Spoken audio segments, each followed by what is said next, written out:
start from the last pandemic. So we completed 75, that is Diamond Series Jubilee of webinars. And after a small break, so once again, we started. So it's our, successful, we have been hosting webinars in order to enrich the knowledge for the students with all the supports of the people from HRs and other industries, and especially our Chidambaram sir. So it is third webinar. So in the last one, for the 75th Diamond Jubilee, so he was the moderator for the international conclave. Thank you, sir. Thank you very much. So the topic for the day, the role of HR in risk management. So I'm not going to be very specific into that because we have a wonderful resource person. So we'll be sharing his inputs for us. So the risk management, we can say, it is a process in order to identify and also to assess and control the threats to an organizations. Especially, if you see the threats organization, generally we can say it's about the capital and the earnings. So whereby it should be given a prioritization of risk. So what risk has to be given a priority. And further, in order to mitigate the risk, there should proper application of resources, mostly to minimize and monitor and also to control the impact of the unfortunate events or to maximize the realization of the opportunities, we can say. So in brief, we can say that to minimize the risk, that is the unfortunate events, and maximize the benefits out of the opportunities. So these risks may come from a variety of sources, maybe from financial uncertainties, legal liabilities, maybe technological issues, and error due to some strategic management and employee accidents, and also the natural disasters and so on. So risk management has perhaps, taking our current scenario, it's never been more important than it is now because due to the pandemic situation. So the risk the organization are facing today are grown more complex due to the rapid pace of globalization. So the new risks are constantly emerging. So the main reason is due to use of the technology. So the coronavirus pandemic has also affected the entire business world. So, and it has made a huge impact on the health and safety of the employees. So despite the organizations have started to make a rapid adjustment to the threats posed by this pandemic, but they are moving forward facing with the new types of risk in regard to bringing back the employees to the office and also to maintain a balance in the supply chain due to the ongoing crisis. So in the present scenario, so the organizations are thinking, so how this risk can be mitigated, and they are trying the ways and means to mitigate this risk by exploring how the technology, that is by using technology, artificial intelligence, and a sophisticated governance in order to improve the risk management. So for that, the enterprise risk management program will surely help the companies to be as smart as they can manage the risk. So one thing is for sure, that the organization trying to grow without risk management strategy, so will not prosper in the long run. And further, they should explore multiple strategies to overcome the internal and external threats. They should have a good risk management plan in order to face and mitigate the risk by ensuring a suitable policies and procedures. So most of the organization, if you see, they have started to realize the importance of creating risk awareness to the employees by means of developing communication plan to convey the organization risk policies and procedures. So on the whole, we can say that COVID-19 pandemic has driven many organizations to only re-examine their risk practices, but also to explore new techniques and technologies and the processes for managing the risk. So with this, I conclude and leave the session to a resource person and to throw much light and experience. So that will come out of his experience for this wonderful topic for the day. Thank you. All the best. Yeah. Thanks, Dr. Martin, sir, for the wonderful introduction. So I'm not going to get into the what is risk management, as professor has clearly explained it in detail. In a nutshell, he has beautifully explained it. So I'm not going to get into the details of the risk management definition and the theoretical part. So this is a evolving, first, as budding HR professionals, all of you should know this is a evolving subject in HR. It's not like your hiring or your compensation and benefits, which are very visible activities. This is a buzzing topic. It's an evolving topic in the HR domain. So one may think, so what is in it for me as far as risk management is concerned? I am a human resource professional. I'm going to handle people. I'm going to hire people. I'm going to train them. I'm going to reward them. I'm going to retain them. But what I'm going to do with risk management is whether it is a predominantly it is a safety function, whether it is a finance function, as Sir was pointing out, whether it's related to financial reporting. Yes, certainly. But HR has got an important role to play, which a professor also highlighted during the introduction. We need to frame policies, procedures, communication. He emphasized the communication part, which is very, very important, communicating critical information. So risk management, as I see, is the job of every leader in the organization. It's not only the job of finance professionals or safety professionals or HR professionals per se. It is the job of every leader in the organization. Earlier, as human resource professionals, quite before some time, earlier means not very long back, some maybe a decade ago, I would say. We were only dealing with the security and safety of the organization. Security, health, and safety of the organization. We were confined to ourselves with these three aspects of the risk management of an organization. But now, if you see, especially after this pandemic in this last 24 months, so there are a variety of threats which are causing tremendous pressure to the business as well as to the employees. And therefore, the HR has a wider scope to play in this risk management as compared to earlier. So because of this, the HR to, there's an important metric, HR to employees ratio. It's an important HR metric. What is the ratio of human resource professional to employees in the organization? Earlier, it was 1:100. That is, for every 100 employees, you should have one HR professional.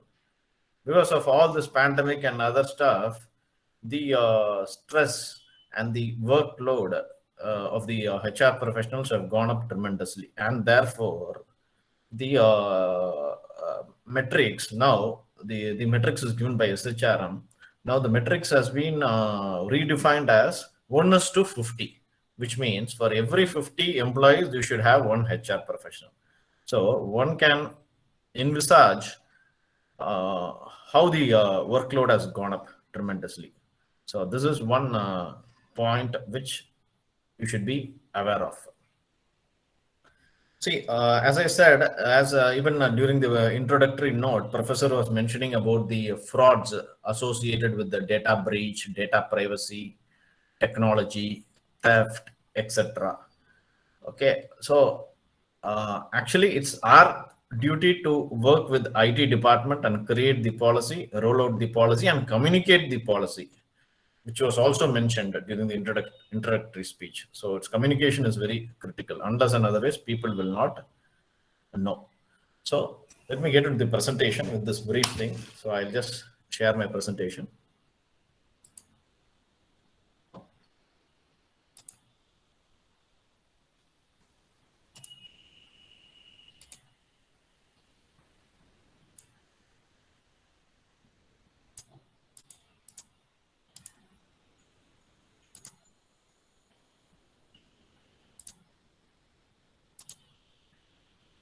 So this is the agenda we have today, starting from the preview, which was given by Professor and myself, and then we will move on to risk management process, the risk categories, barriers and principles, risk scorecard, misaligned risks, which I'll be spending some time there. Risk management tactics, we'll have a discussion there with the students. Then there are some models, a famous model called the PAPA model with respect to risk management. Then what are the competencies required for HR professional to handle risks? So I leave it to the host to take it forward from here. Punita, can you just come in? Yes, sir. Sir, am I audible, sir? Yeah, clear. Yeah, okay, sir.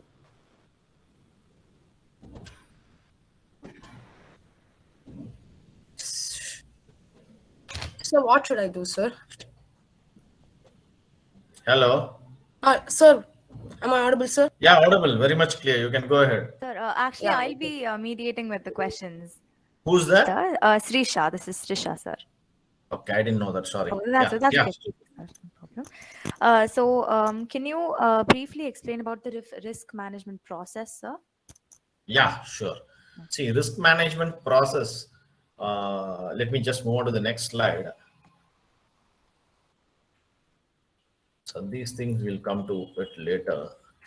Okay. So the risk management, as far as the risk management process, if you see from this slide, the first step is to identify the risks. So the organization should know what are the risks which are there available to the organization, because of the risks may be internal or the risks may be external. The risks may arise due to the internal processes, or the risks may arise due to external environment like the pandemic.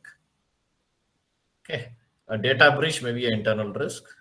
A pandemic of this magnitude may be an external risk, or a political power change in political power may be an external risks. Whether the policy, whether the upcoming budget will favor the industry or not, may be an external risk.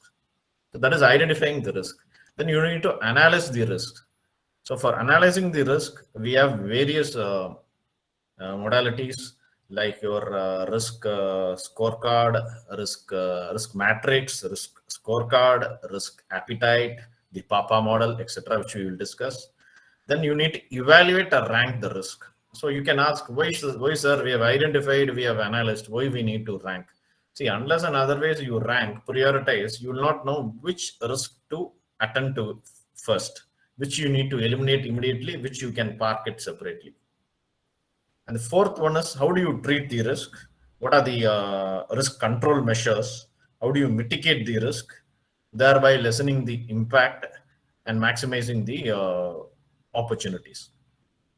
And the fifth one is very important. You need to continuously monitor and review the risk. It's not that you mitigate the risk. You need to continuously monitor whether the risk still exists or whether a secondary risk arises because of the primary risk. There's something called primary risk and secondary risk. Secondary risk arises because of the primary risk. We are not going to get into that. So for that, you need to monitor and review the risk. So the risk management process is very important. This should be aligned with the organization's strategy. Whatever the business strategy the organization has, this risk management process should be integrated with that. It cannot be in isolation. Yeah, Srisha.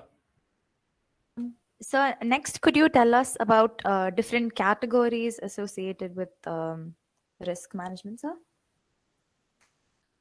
Okay. So before I move on to that, that's an interesting question, categories of risk. Just I have an abstract, which is as latest as yesterday. It's extracted from the Economic Times, which I strongly recommend each one of you to read every day.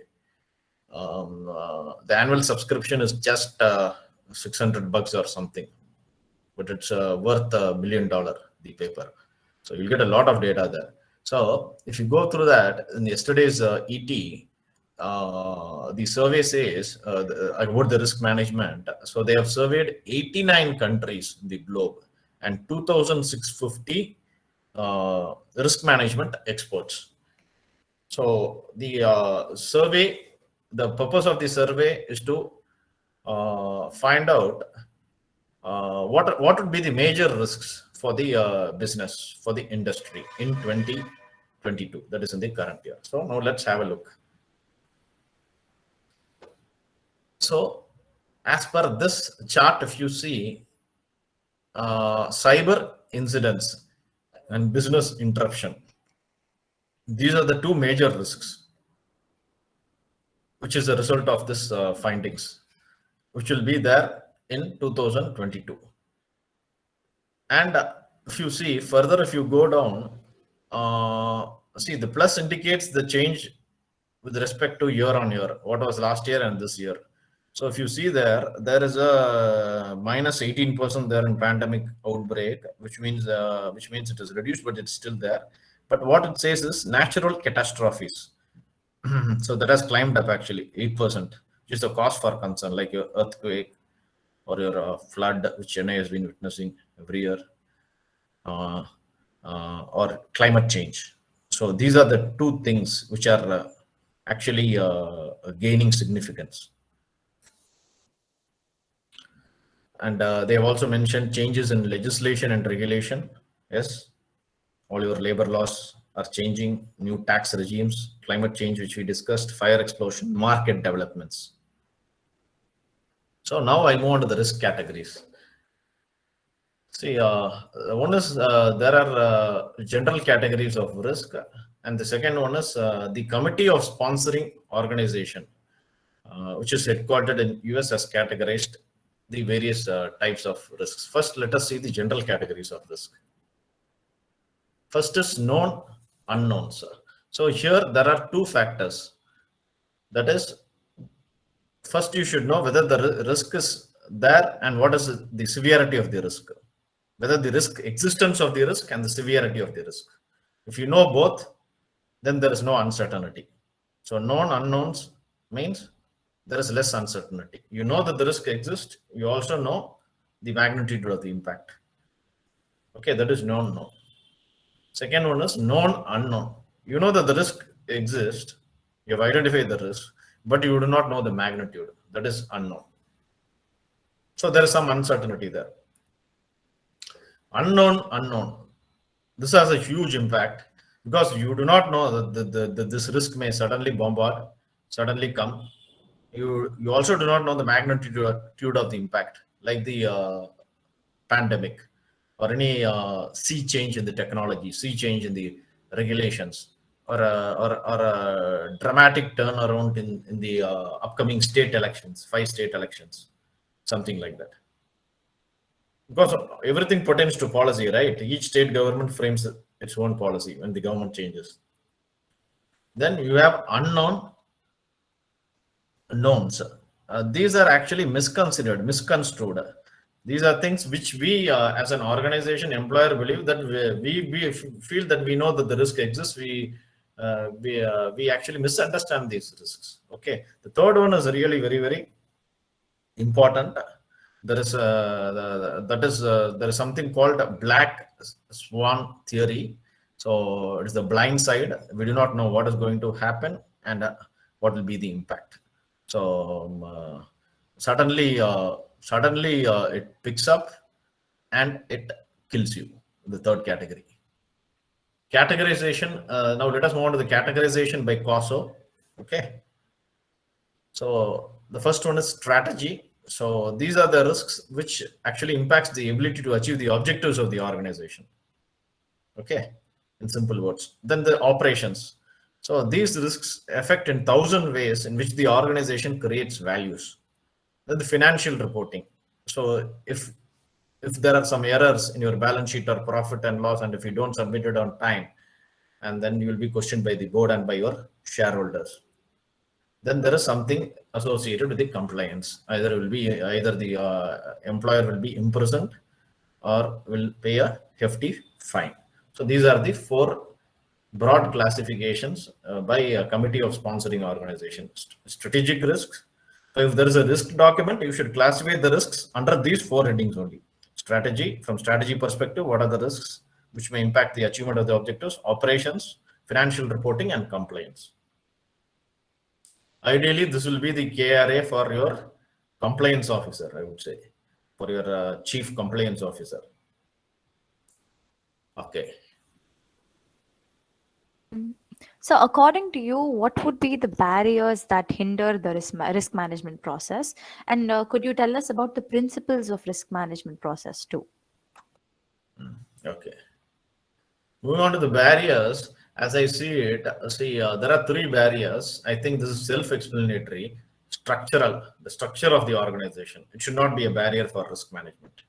Okay, it's self-explanatory. You can surf the net and see what is the structural barrier to risk management. The organization structure doesn't support the risk management process. Cognitive is something related to your thinking ability. And third one is obviously the cultural barrier. So these three are the barriers to risk management.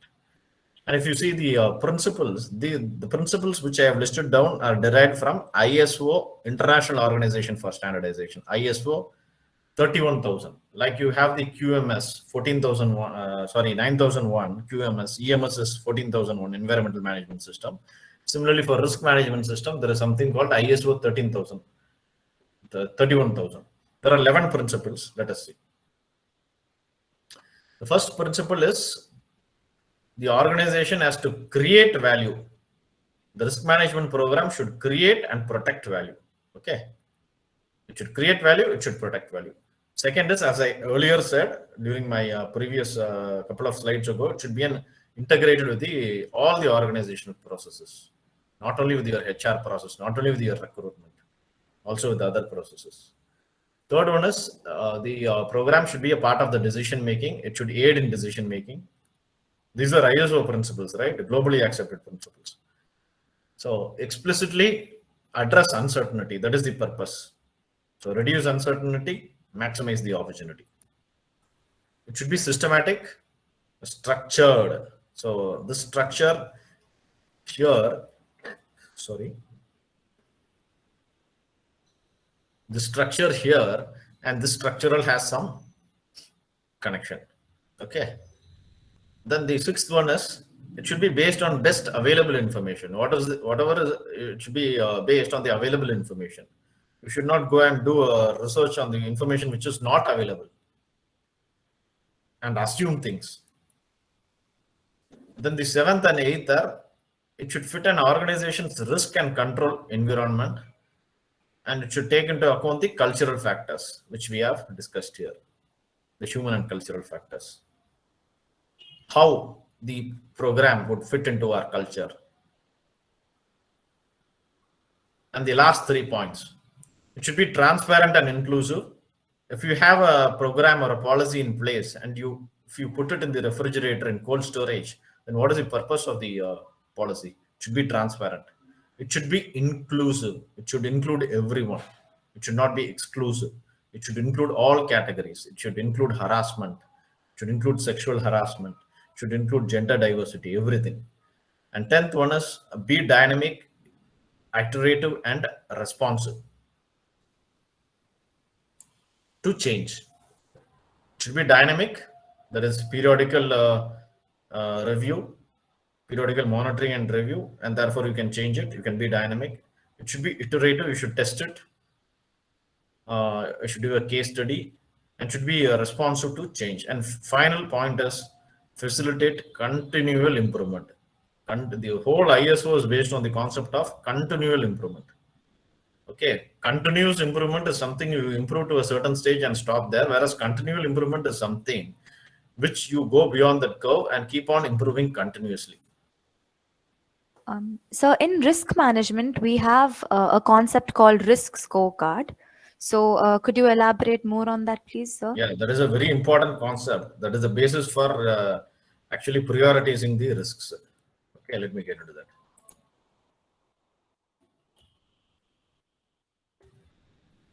Sorry, this is the latest slide. Yeah, I'll get into the risk scorecard. Okay, so risk scorecard. See, the one is the probability, even probability. How likely a risk is to occur. So how likely bullying is likely to happen in the organization. Out of 500 cases, out of 500 employees, if only one case of bullying has happened in the past year, then the probability is remote, right? No need to give counseling to everyone on bullying. So that is the probability. Occurrence. Then How is the speed of onset? Once it occurs, how fast it actually spreads. Okay, speed of onset. For example, the pandemic, the Omicron, they say it's faster than the wind. Okay. How well the organization is currently prepared for a risk. So this is what are the mitigation measures in place. If pandemic is there, what are your control measures? Have you eliminated biometric attendance system? Have you eliminated overcrowding in the canteen? Have you ensured adequate social distancing in workplaces, in the cafeteria? Are people wearing masks? These are the mitigation measures. And what is the severity of impact? How it's going to impact? So even probability is whether it is highly probable, moderately probable, or it's not at all probable. Speed of onset is how fast, medium or slow. Existing mitigation measures, really strong, moderate, not strong. Severity of impact, huge, medium, less. So you will have to categorize, and if you multiply even probability, so because each one has got a score, right, a matrix. If you multiply even probability, speed of onset into existing mitigation multiplied by severity of impact, you will get a risk ranking index. Okay, risk threat index. So whichever has the highest score, you will have to divert your resources to mitigate that particular risk. You will have to allot your resources towards that. So that is the purpose of risk scorecard, to prioritize risks and to allot resources. So, what are misaligned risks?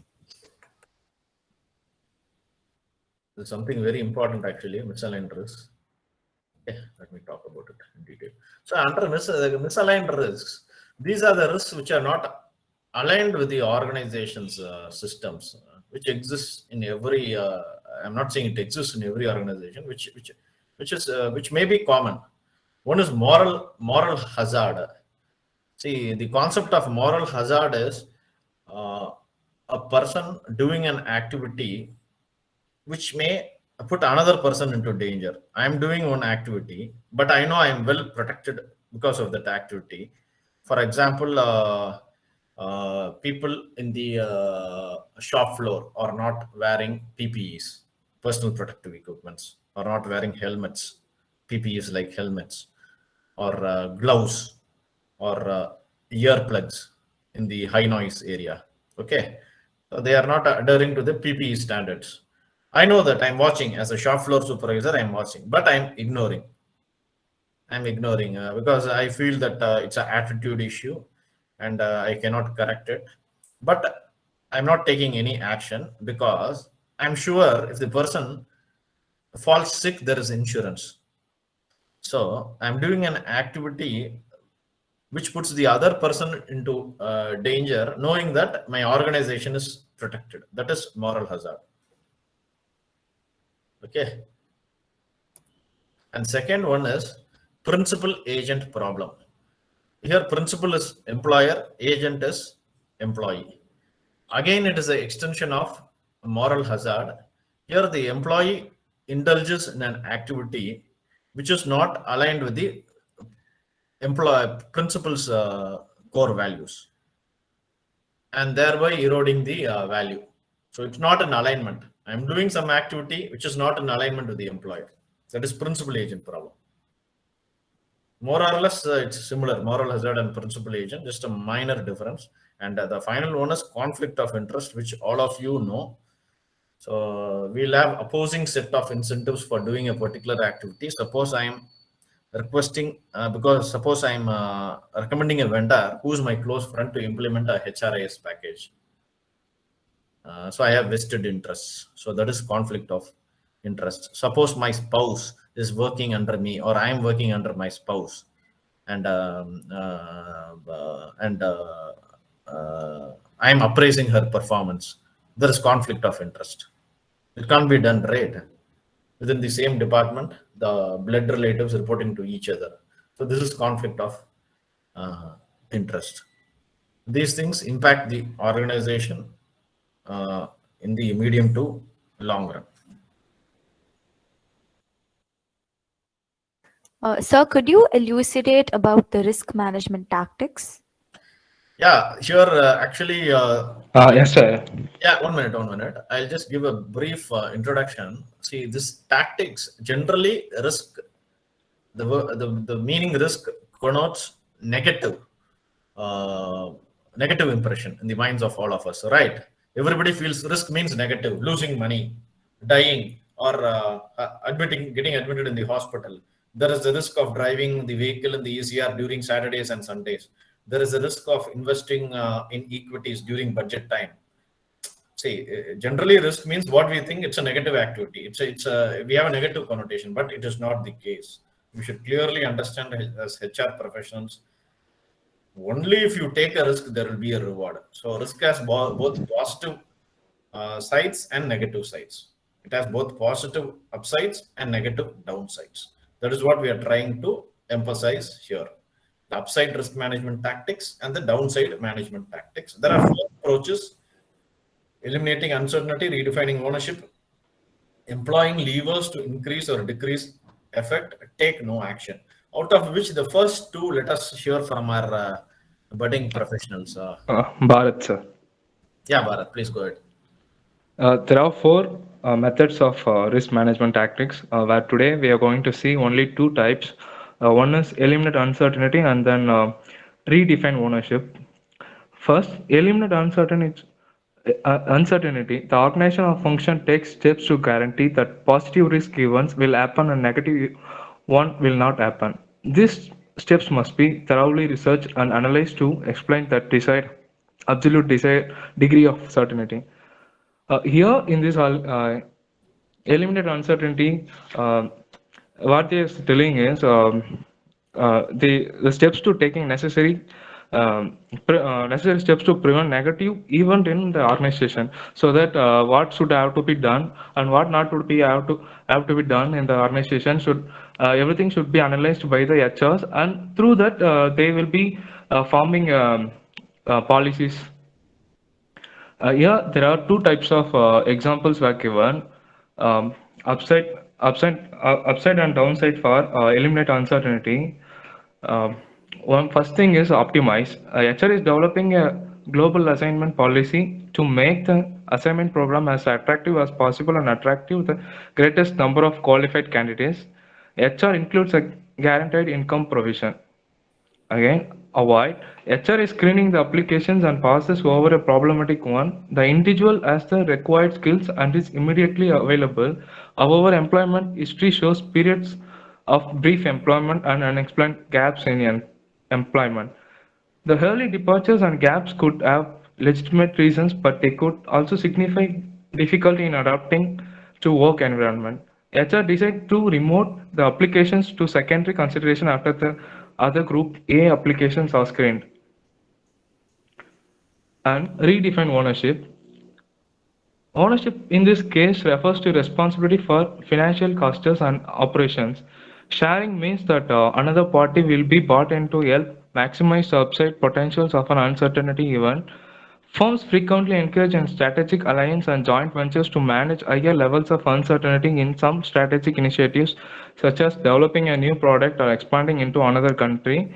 Transferring means that a third party, frequently an insurer, will bear financial losses, obligations, or possibly in liabilities in exchange for a free. HR professions will always be aware, however, that ownership is never completely transferred for negative events. Organization will suffer from loss of consumer confidence, even though they may have been protected from liability damages after consumer complaints. Here, redefined ownership is means where the one company is having a they're producing a product.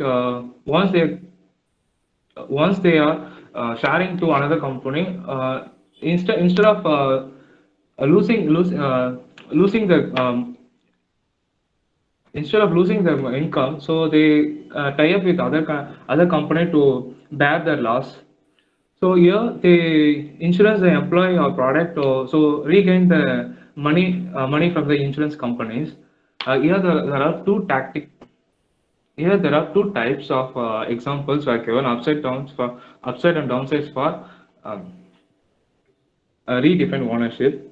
Share. Retail is expecting a very brisk holiday season and HR has hired temporary workers to increase staff levels. If season proven to be more successful than management anticipated, insufficient staffing could mean empty shelves, angry customers and lost sales. So HR arranges with a staffing agency for contingent workers who will be available as needed, although at a higher rate than the temporary workers are being paid.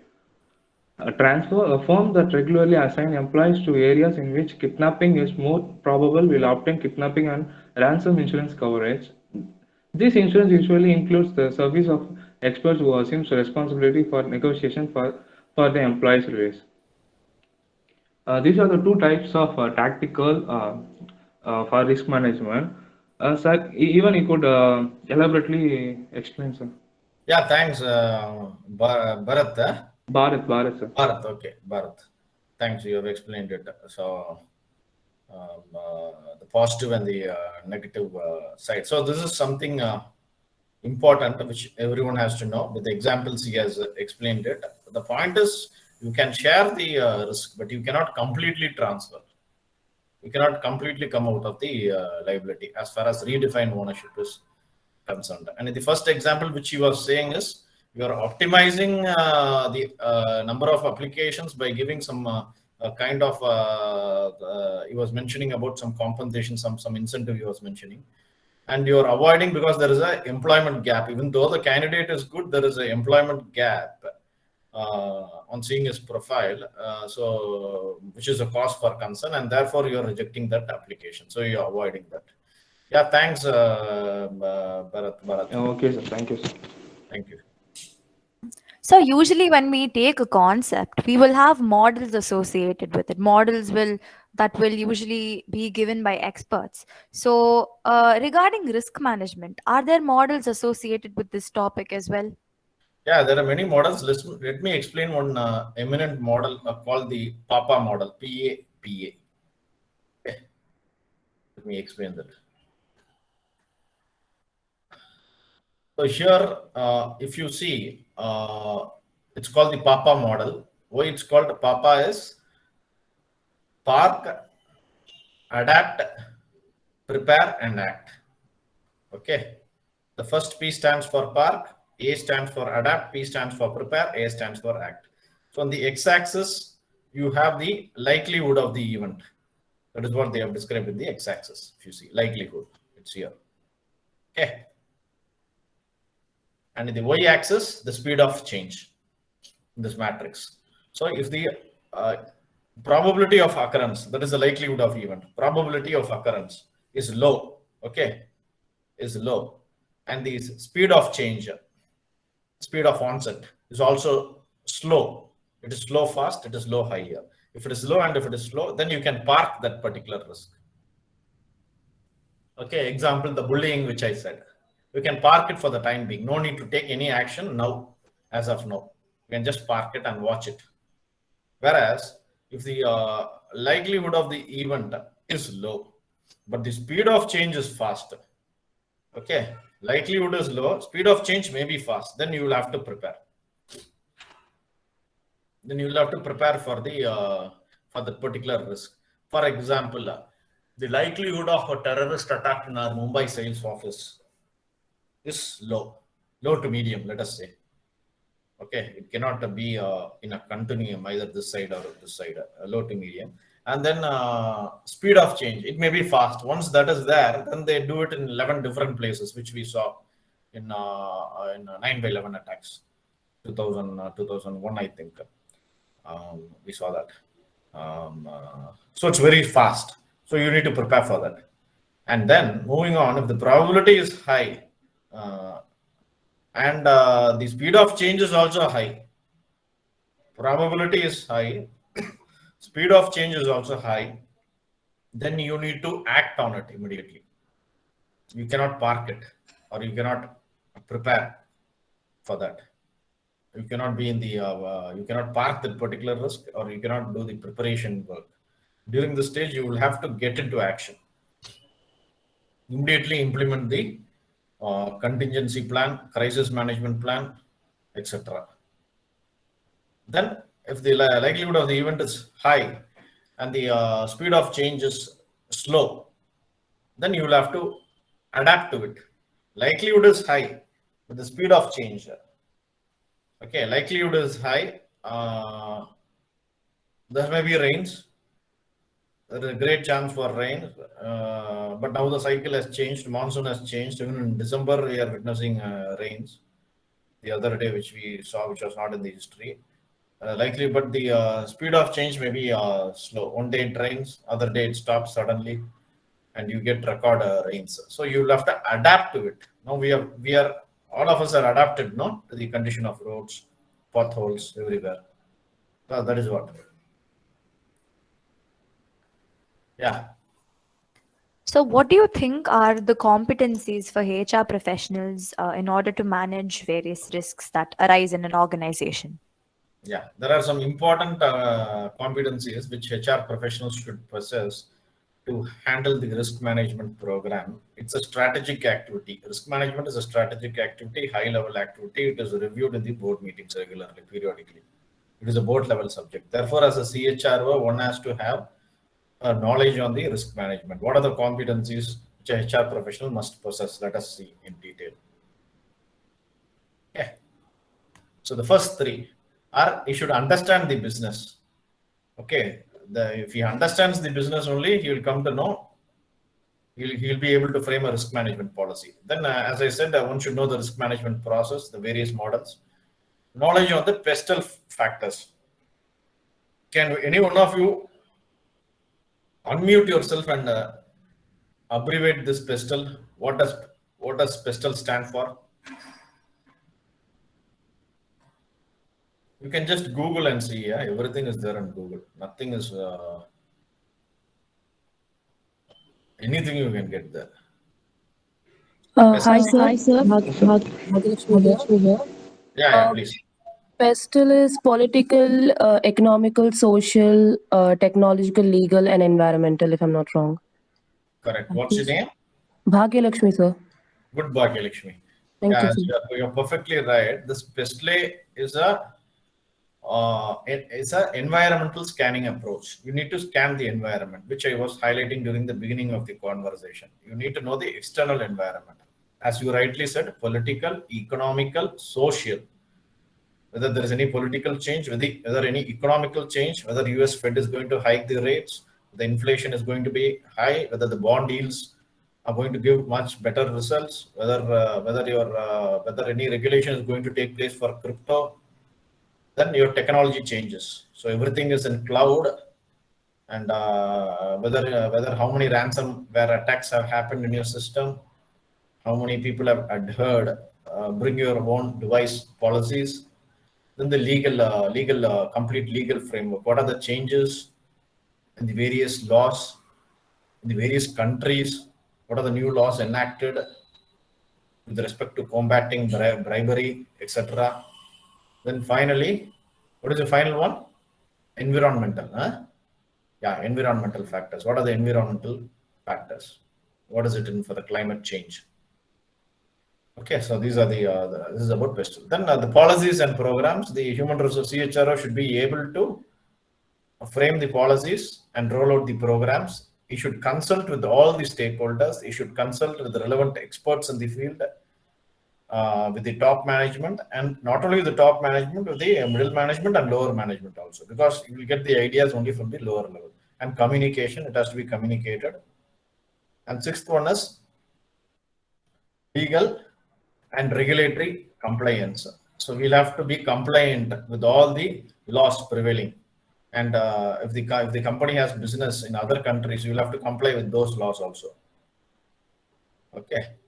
So what is the risk? So the new law which is going to come says, if a person separates from an organization, you will have to make the full and final settlement within 3 working days.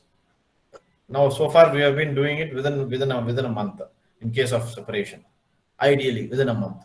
Retirement, superannuation means on the same day. But for resignations, whether voluntary, obviously voluntary, we're not speaking about involuntary. voluntary resignations, we are doing it within 30 days. Now the new law says, new labor law says it should be done within 3 days. How feasible is it? Whether you have the technology in place? Seventh one is workplace investigations and audit.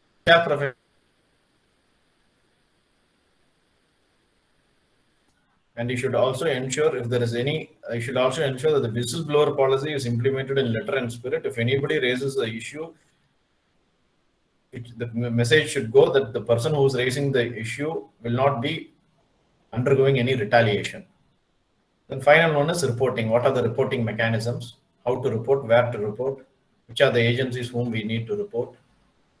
Then the ninth one is evaluation. What are the evaluation of risks associated with these strategies? So the HR professional should be continuously evaluating the risks associated with these strategies. So these are the 9 competencies which advanced HR professional or a CHRO should possess as far as the risk management domain is concerned. Yeah. Thank you for talking about all of these topics, sir. Thank you for answering all the questions. Yeah. And we'll get into the Q&A. If there are any, we'll get into open house. We are exactly on dot, I think. Just 3 minutes. Participant, now we can have Q&A session. You can unmute or type the question in the chat box. 1 question at a time. I can take 5 questions for the day. Will that will conclude the meeting? But I need some questions definitely. Without that, I'm not going to log off. It should be interactive, yeah. Otherwise, it's boring. Otherwise, I will feel that you have not understood the subject. Can be anything related to risk management. It is a elaborate subject.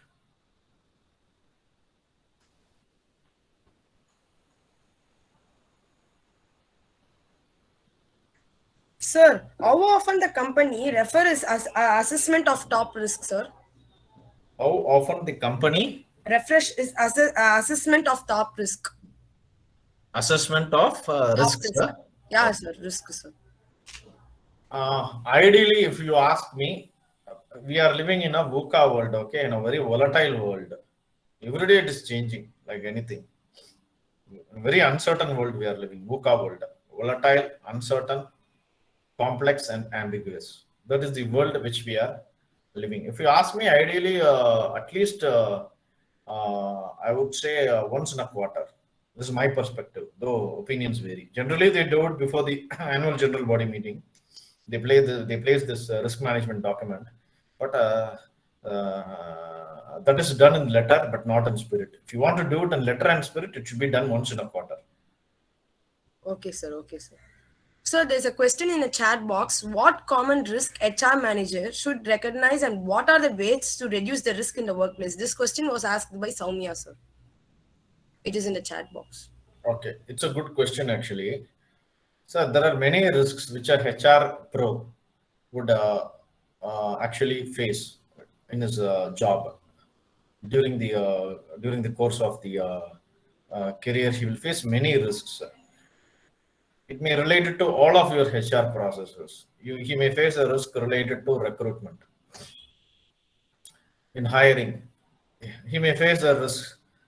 Suppose if he advertises this position, it's just a hypothetical one. I'm not referring to any organization or any thing. These are my personal views and not taken from anywhere.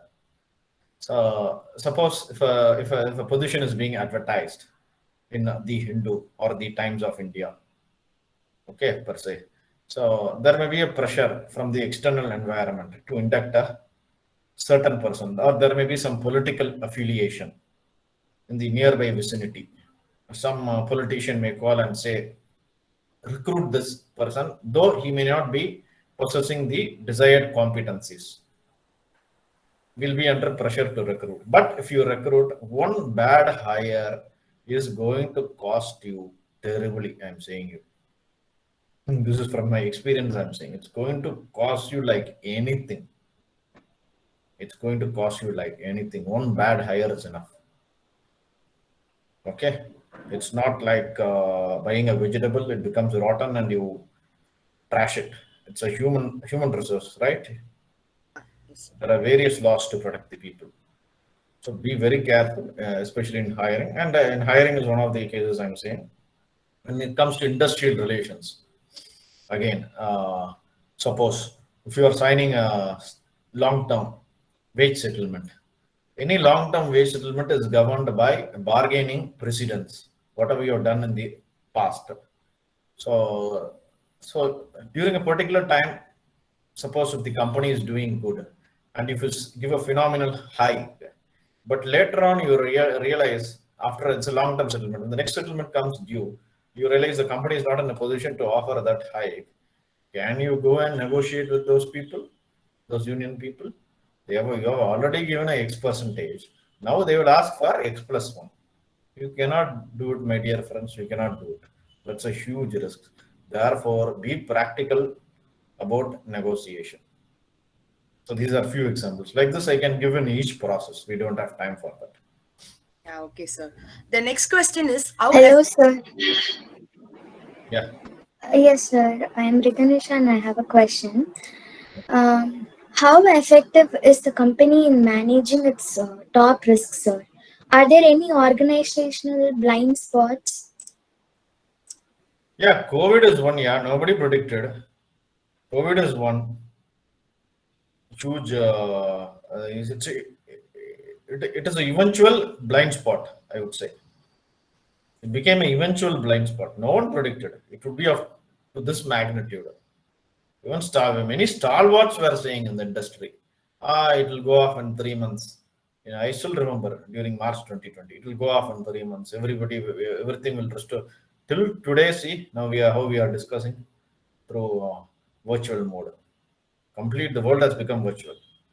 So COVID is one big blind spot as I see. Like that, many blind spots may come. Slowly, a small competitor will come. You do not know. You may think he is a ant. So after a certain period, you will realize that he is an elephant. Okay, sir. So next question is during risk assessment, does the company take compliance seriously? Are these adequate resource? This question is asked by Aarti, sir. Yeah, certainly. If compliance is not taken seriously, the shop will be shut. Who asked this? Sir, Aarti, Aarti. sir. Aarti. Okay, the shop will be shut. The company, for that matter, anything, even if it's an educational institution or a company or a factory or even a meat processing shop, whatever it is, your new age technology, it will be shut. You're not here to exist. They will lock your company. Compliance is the topmost priority.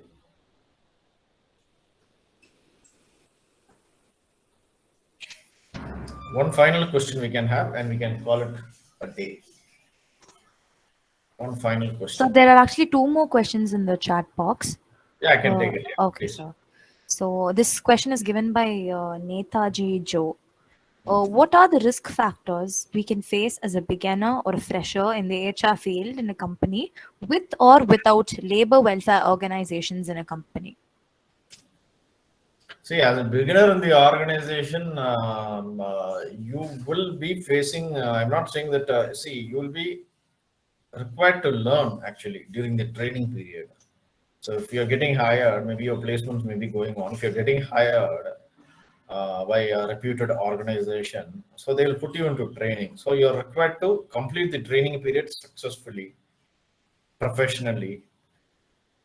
And then you will be absorbed into the roles of the company. If it's a professionally managed company, I don't see any risks for the freshers as such, unless and otherwise the freshers themselves create any risks for them. I don't see any risks. If there's a good learning environment, if the learning environment is good, if there is a good learning management system in place, if there is a good culture, I don't see any risks.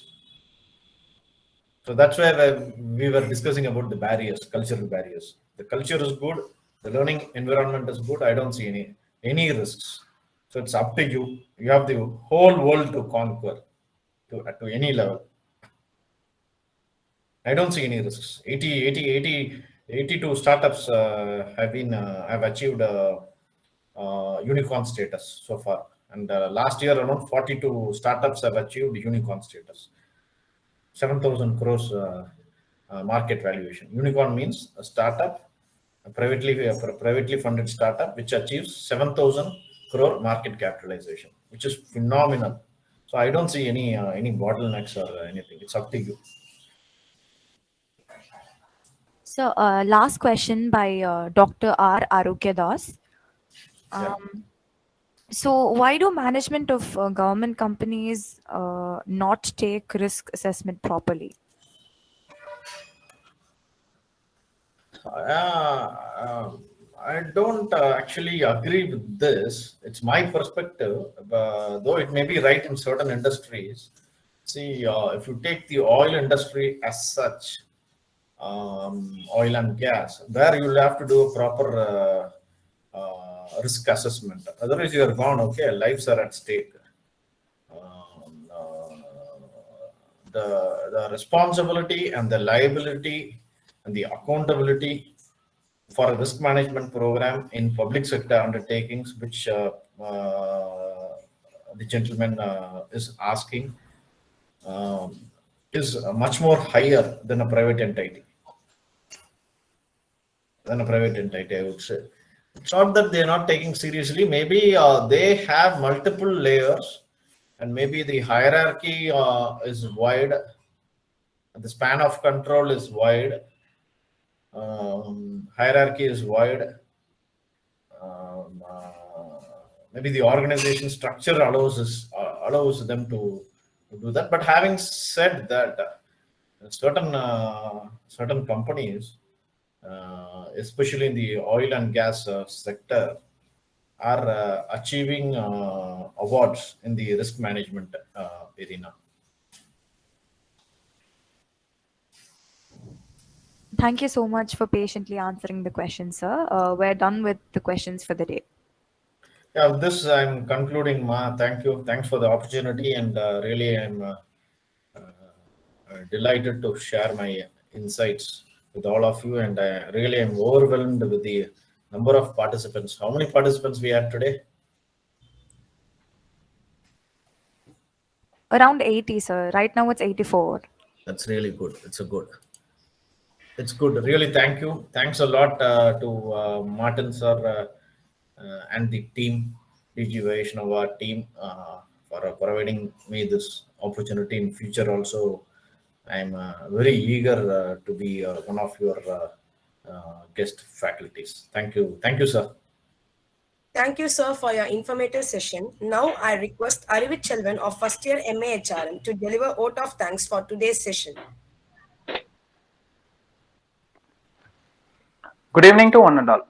Gratitude is not in the words but in the heart which expresses it. It's not happiness that brings us gratitude. It's gratitude that brings us happiness. It brings me an immense pleasure and great honor to propose the vote of thanks to all who have helped us in making this webinar a resounding success. Before you are a leader, success is all about growing yourself. When you become a leader, success is all about growing others. I, Arivichelvan, or from first year MA HRM, take this wonderful opportunity to thank our esteemed speaker, Mr. Chidambaram Ramanathan, HR Director, Gaius Networks, Chennai, for sharing his valuable insights and knowledge on the topic HR roles in risk management. I extend my gratitude to Mr. Chidambaram for gracing today's webinar. Thank you, sir, for the thought-provoking and interesting session. Here, I would like to share a few key takeaways from today's webinar. Risk management process should be aligned with organizational strategies. By applying the principles and overcoming the barriers, the organization can achieve its objectives. The risk management process includes the identification of risk, analyzing, evaluating, treating, monitoring the risk, and reviving the risks. Risk scorecard can be used to reflect the severity of risk to some factors like even possibility, probability, speed, occurrence, mitigation, like mechanism, some of the important HR competencies. Business acumen, communication, pestle factors. Pestle factors means political, economical, social, technological, legal, and environmental, and reporting mechanism are some of the important HR competencies for HR management. We, the future HRs, would really work on the understanding provided by our lively speaker. Sharing is caring is an age-old proverb. True to this thought, I would like to thank management, our respected principal, Captain Dr. S. Santosh Babu, the pillar of our PG department of HRM, HOD Dr. N.C. Martin for arranging this webinar and for his guidance and moral support.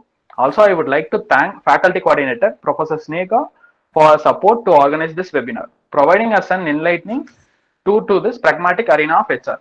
Finally, I extended my gratitude to participants from various professionals, students, and making this webinar a great success. Kindly fill the feedback form which is provided in the chat box. Once again, I thank everyone for the cordial cooperation. Stay safe, stay vaccinated. Thank you all. Have a great evening. Thank you. Thank you. Thank you, sir. Thank you, sir. Thank you, sir. Thank you very Thank you, much. sir. Thank you, Martin, sir. Thank you. Thank you, sir. You made a very excellent session to us. Thank you. Thank you, sir. Thank you. Bye.